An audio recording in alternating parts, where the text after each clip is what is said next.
Naofumi Iwatani and Raphtalia have been hunting monsters for 2 weeks now. Naofumi has been able to unlock a huge number of shields from feeding his weapon various bits and pieces of monsters and other material, while Raphtalia has suddenly grown into a young woman, which would be explained in a later episode. Having been injured while fighting against a porcupine-like monster, Naofumi brings Raphtalia with him as he goes to get his armor upgraded. While speaking with Erhardt, the blacksmith realizes that Naofumi can't tell that Raphtalia has grown, who instead assumes that everyone who comments on Raphtalia's looks are secretly a Lulicon, much to the Tanuki girl's displeasure. After deciding against some of Erhardt's stock armor, the pair ordered a custom commission and comes back to the shop after having dinner, where Naofumi treats Raphtalia as a child, again, to her chagrin.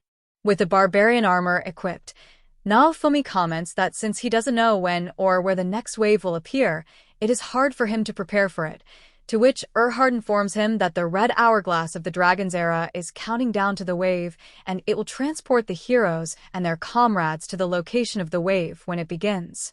Having been given this extremely convenient information that he figures he should have had or been given in the first place, Naofumi goes to the tower and gets registered, where he is confronted by Motoyasu, Run, and Itsuki and their respective parties.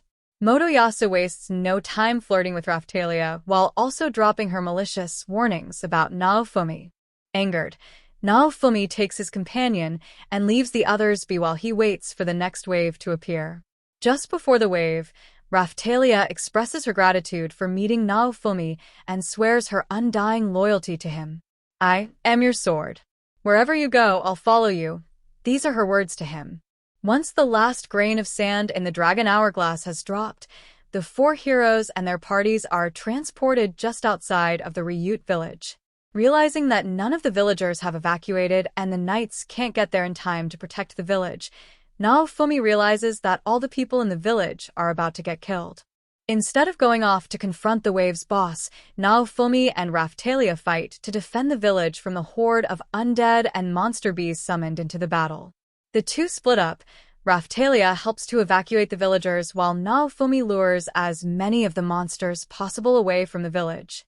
After Naofumi successfully drops a flaming guard tower on top of the horde, several villagers and Raphtalia return to the village in order to help Naofumi fight. Backup eventually comes in the form of Melromarc's knights, who resort to indiscriminate firebombing to wipe out the monsters and don't care if the shield hero or the villagers are struck in the crossfire. An enraged Raphtalia, willing to avenge Naofumi's honor, tries to strike down the cowardly captain, who is readily protected by his loyal vice-captain. Naofumi points out the danger and asks them to join the fight, but the captain and other higher-ranking knights decide it's not worth it to work with the shield and run off to assist the other three heroes. However, the vice-captain, a younger officer, and several other lower-ranking knights decide to stay behind and form an alliance with Naofumi to help eliminate the monsters. Eventually, the other three heroes defeat the wave's boss, a chimera, and thus cutting off the flow of monsters, essentially ending the wave.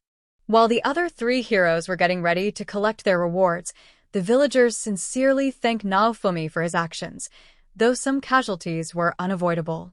Raphtalia asks if they managed to at least prevent some orphans from being made of the villagers, as she was orphaned in the first wave, to which Naofumi says yes and pats her head while she cries for her own losses in the past.